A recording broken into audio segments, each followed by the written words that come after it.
네, 안녕하세요. 주식은 역시 기리기리 세기리십니다. 안녕하세요, 여러분들. 자, 오늘 증시는 여전히 애매한 모습을 나타내고 있지만 이 와중에 공모주라도 뜨거워서 다행입니다. 어떤 흐름이 나왔는지 그리고 내일 공모주는 또 어떻게 팔지 등등 깔끔하게 보고 끝내보도록 할게요. 같이 공부하시죠. 렛츠 기릿!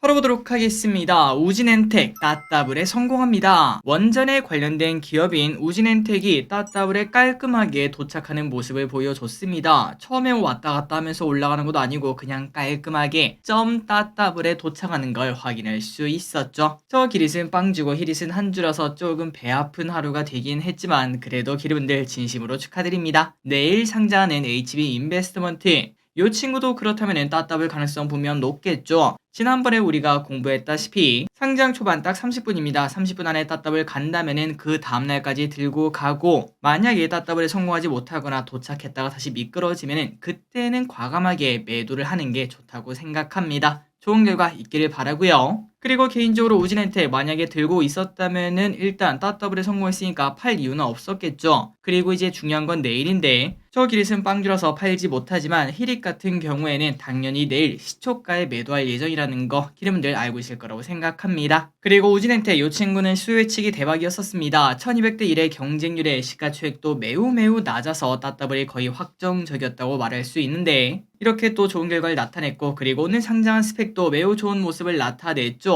증시는 안 좋지만 그래도 공모주가 뜨거워서 진심으로 다행입니다. 그리고 이제 내일 청약하는 스튜디오 3위, 신형 스펙 이 두 가지도 당연히 무조건 청약을 해야겠죠. 잊지 마시기 바랍니다. 그리고 스펙 같은 경우에는 어떤 흐름이 나왔나 그냥 쓱 보고 넘어가자면은 시가부터 5,970원이었습니다. 한 주당 4,000원의 수익을 볼 수 있었죠. 그래서 저 기릿은 이거 5개밖에 받지 못했지만 4 곱하기 5는 20이죠. 무려 2만원에 해당하는 수익을 저 기릿은 거뒀습니다. 아마도 기름들도 비슷한 수익을 거뒀을 것 같은데 다만 첫날에 혹시나 매수하거나 아니면 계속 들고 있는 건 안 된다고 계속 말씀드리고 있죠. 그 이유는 보시다시피 이렇게 그냥 바로 2,000원까지 내려오는 걸 확인할 수 있습니다. 그렇기 때문에 공모주든 스펙이든 특히 스펙은 절대 장 초반 매수하는 거 아니라는 거 바로 매도하는 게 맞다는 거 한 번 더 알려드리고 넘어가도록 할게요. 다음입니다. 코스피. 중국도 반등했는데 넌 도대체 뭐하니? 최근 코스피는 당황스러운 무빙을 보여주고 있습니다. 중국이 하락할 때는 커플링 되어서 우리 중국 때문에 하락해요 라고 말하면서 내려갔는데 그런데 이번에는 중국에서 대규모 부양 정책 가능성이 나오며 중국 증시가 이틀 정도 반등하는 이 와중에도 또 쉬어가는 모습을 또다시 나타낸다고 합니다. 그래서 그 이유가 뭔지 한번 살펴봤더니 두 가지를 들 수 있다고 합니다. 일단은 반도체에 대한 과도한 낙관론이 이미 증시에 많이 반영이 되어 있기 때문에 그 부분을 해소하는 시간이다. 이러한 또 이야기가 있고요. 그리고 최근 들어 2차전지가 매우 나쁘죠. 2차전지에 대한 부정적 시각이 계속 나오며 주가가 힘을 쓸래야 쓸 수가 없다고 합니다. 여러분들이 아시다시피 우리나라는 반도체와 2차전지 의존도가 꽤나 높은 나라입니다. 물론 예전에는 반도체만 높아가지고 더 변동성이 큰 흐름을 나타냈지만 정말 다행히도 이제 2차전지가 추가되어서 좀 안정성은 늘긴 했지만 아직까지도 두 가지밖에 없다는 거는 조금은 많이 아쉽다라고 볼 수 있겠죠. 그런데 최근 들어 2차전지가 워낙 안 좋은 거 플러스 반도체 업황 회복 그런 기대감이 있긴 하지만 아직까지 뚜렷한 가시성이 나타나고 있지는 않기 때문에 이렇게 이 두 개 섹터가 안 좋으니까 증시가 힘을 못 쓰는 걸 확인할 수 있다고 합니다. 그러니까 그냥 결론적으로 우리나라에 있는 기업 중에서 확실하게 이끌고 갈 수 있는 기업이 아직까지 없다라는 얘기를 해볼 수 있는데요.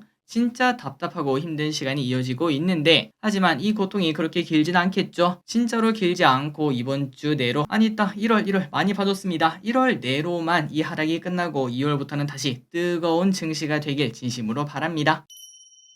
다음입니다. 넷플릭스 나 급등해요. 넷플릭스의 유료 구독자가 코로나 이후 가장 많이 늘어났다고 합니다. 월가의 예상으로는 900만 명 이 정도 늘 것으로 봤는데 작년 4분기 1,300만 명이나 증가를 했다고 하네요. 그리고 이는 어느 한 나라만 말았던 게 아니라 전 세계적으로 전부 다 예측보다 서프라이즈가 나왔다고 합니다. 특히 유럽, 중동, 아프리카에서 500만 명이 넘게 증가했다고 하며 그래서 현재 넷플릭스를 돈으로 결제해서 쓰는 사람은 무려 2.6억 명이나 된다고 합니다. 그래서 이제 이런 걸 봤을 때 계정 공유 욕을 좀 많이 먹지 않았겠습니까? 하지만 욕을 먹었다는 거는 그만큼 소비자들의 돈을 더 많이 벌 수 있는 기회였구나 라는 얘기를 해볼 수 있고요. 그래서 이런 소식이 나오자 시간에서 8% 넘게 상승하는 모습 오늘 저녁 넷플릭스가 뜨거울 걸 예상해 볼 수 있습니다. 다음입니다. 지정학적 리스크는 계속되어 가고 있습니다. 미국과 영국의 무차별 공격 말 그대로입니다. 미국과 영국이 예멘 내 후티 군사 시설을 대대적 공습을 이어가고 있다는 소식인데요.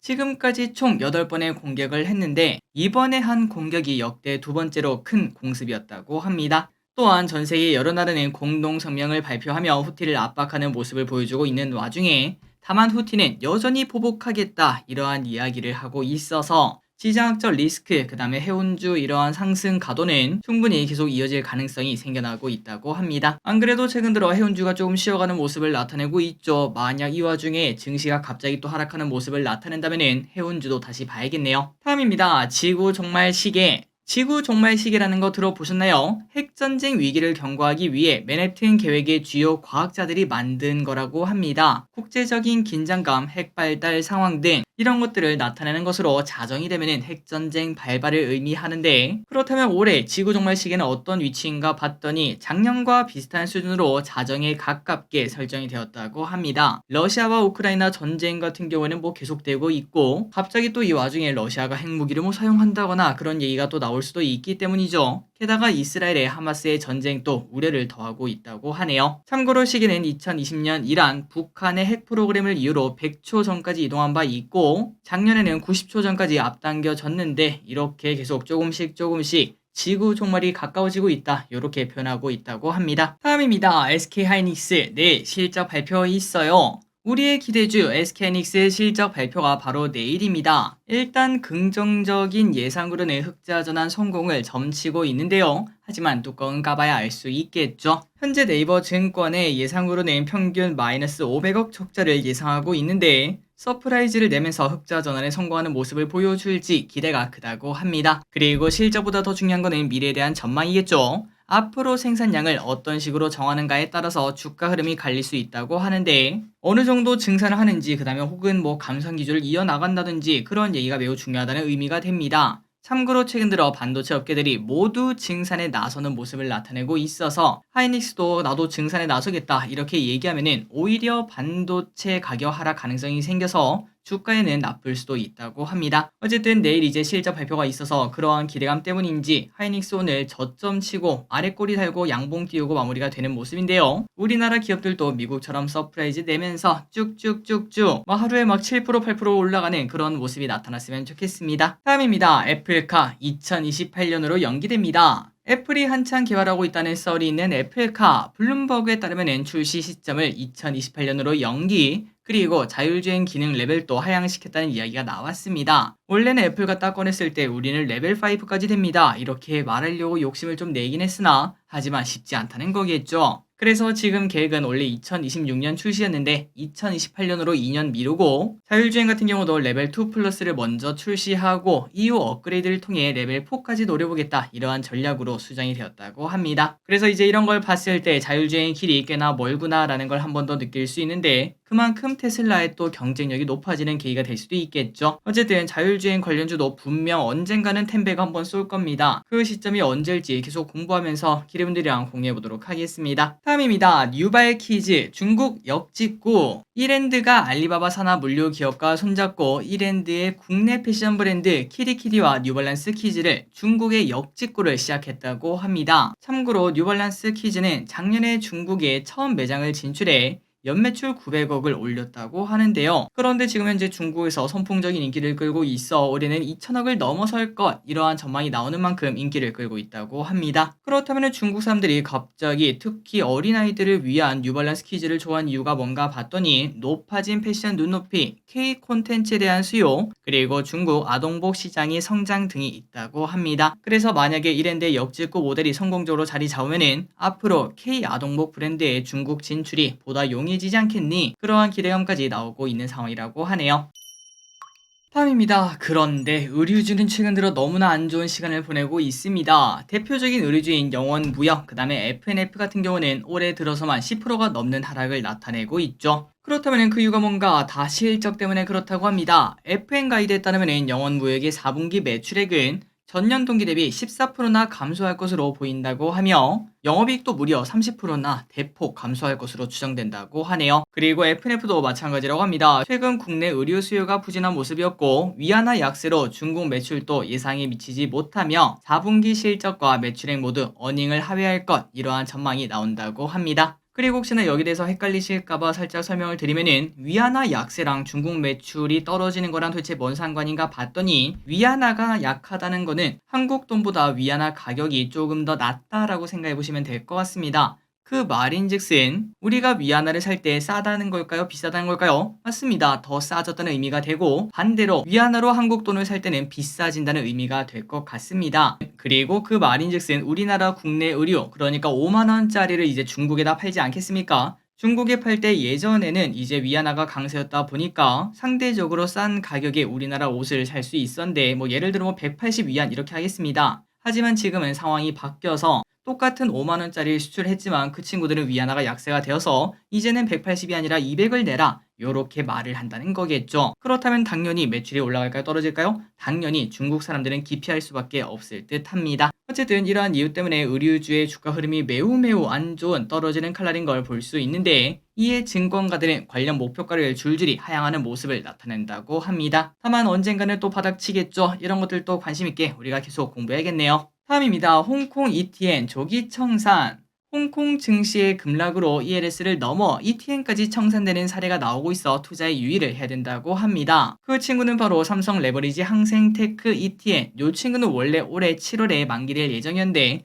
지표 가치가 급락하면서 왼쪽에 홍콩 H의 주가를 보면 딱 느낌이 오죠. 이렇게 떨어지다 보니까 이제 조기 청산 대상이 되었다고 합니다. 그리고 다른 ETN들도 당연히 상황이 좋지 않습니다. 그럼에도 이제 이 정도 떨어졌으면 올라가겠지, 이러한 기리세 마인드, 그런 마인드를 탑재한 개인 투자자들의 저가 매수세, 그것도 막 레버리지를 사는 그러한 매수세가 유입되고 있어 투자에 당연히 주의가 필요하다고 합니다. 참고로 홍콩 증시는 아마 다 아시겠지만 현재 경기 침체 심화 플러스 미진한 정부 정책 플러스 부동산발 부채 리스크 확대 등등 이러한 리스크를 전부 다 반영하며 계속 떨어지고 있는데요. 그런데 이 와중에 어제 갑자기 대규모 부양 정책이 나올 거다, 이러한 기대가 나오며 살짝 반등한 모습을 나타냈으나 오늘은 1.3% 오르는 모습을 보여주긴 했지만 음봉으로 마무리가 될 것 같은 그런 모습을 나타내고 있습니다. 아직까지는 좀 답답한 상황이네요. 다음입니다. 웹툰주가 최근 들어 좀 좋은 흐름을 나타냅니다. 만화 웹툰 전략산업 육성. 어제 문체부가 만화 웹툰 산업을 진흥하겠다 이렇게 밝혔던 거 우리가 노랭이에서 봤었는데요.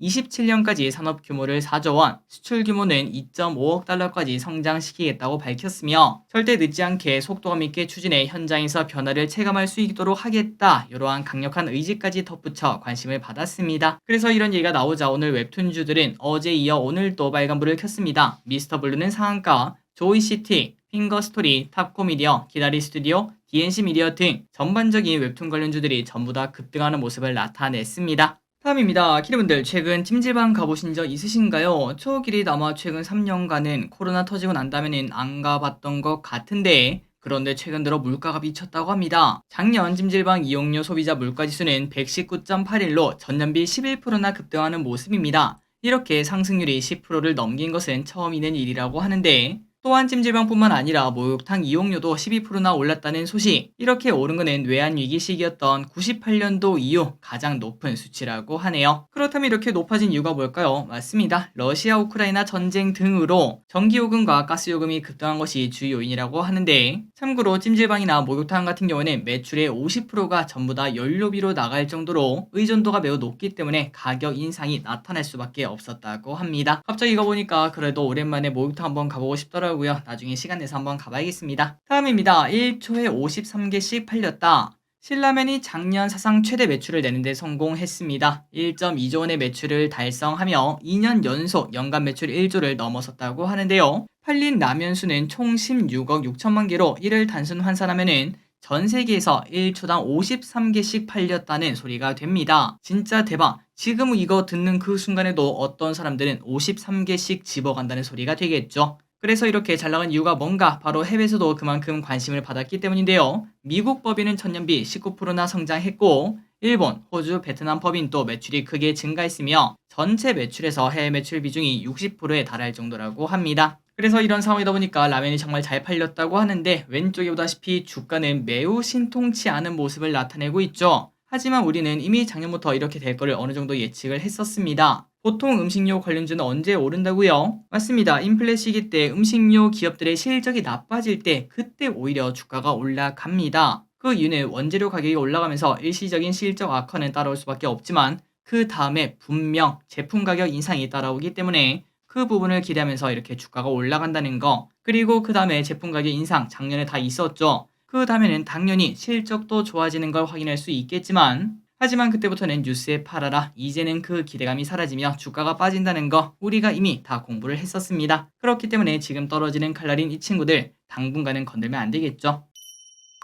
다음입니다. 갤럭시 S24 인도에서도 흥행. 저 3전의 갤럭시 S24 시리즈가 전세계 두 번째로 큰 시장인 인도에서 역대 최대 사전 예약을 기록했다는 소식입니다. 사전 예약이 시작되고 3일 만에 25만 대 이상 주문이 들어왔는데요. 참고로 S23은 3주 동안 사전 예약 25만 대를 기록했으니까 전작 대비 7배나 빠른 속도라고 합니다. 최근 들어 인도 스마트폰 시장은 고가 플래그십 판매량도 부쩍 늘어나며 앞으로 모든 업체들이 이렇게 선망하는 잡으려고 하는 그러한 시장 중 하나가 될 것이라고 합니다. 그래서인지 모르겠지만 갤럭시 S24의 실시간 통역에 인도 힌디어도 포함이 되어 있고 거기에 또 매력을 느낀 사람들이 또 사는 거 아닌가 라고 볼 수 있겠네요. 참고로 지금 현재 삼성전자는 인도 스마트폰 시장에서 17.2%의 점유율을 기록하고 있습니다. 그 뒤를 샤오미가 17%로 바짝 쫓고 있다고 하는데 이번 시리즈의 흥행이 그 격차를 벌릴 수 있을지 기대해보도록 하겠습니다. 다음입니다. CATL BRD 크로스. 전고체 배터리도 결국은 올 미래 중 하나겠죠. 중국 CATL 그 다음에 BRD가 전고체 상용화를 위해 손을 잡는다는 소식입니다. 중국 내에서 한 플랫폼이 출범을 했다고 하는데요.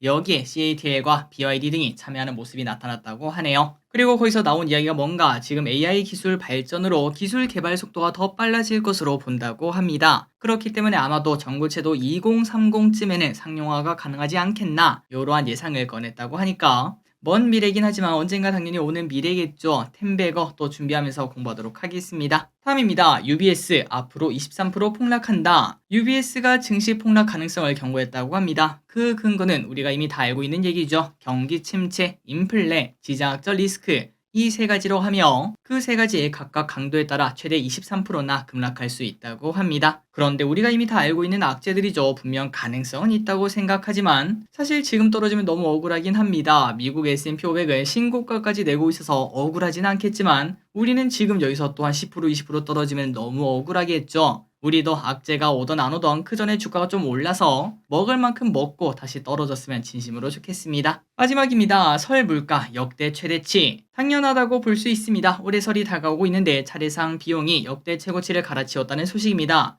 대부분의 품목 가격이 올랐으며 과일 채소가 20% 넘게 올랐다고 하네요. 그래서 4인 기준 전통시장에서 상차림비를 보자면은 28만원 정도가 나오고 대형마트는 38만원 수준으로 나타난다고 합니다. 자, 오늘의 공부 여기까지 끝났습니다. 항상 이렇게 같이 공부해서 진심으로 감사합니다. 지금까지 기리셨습니다. 빠이요.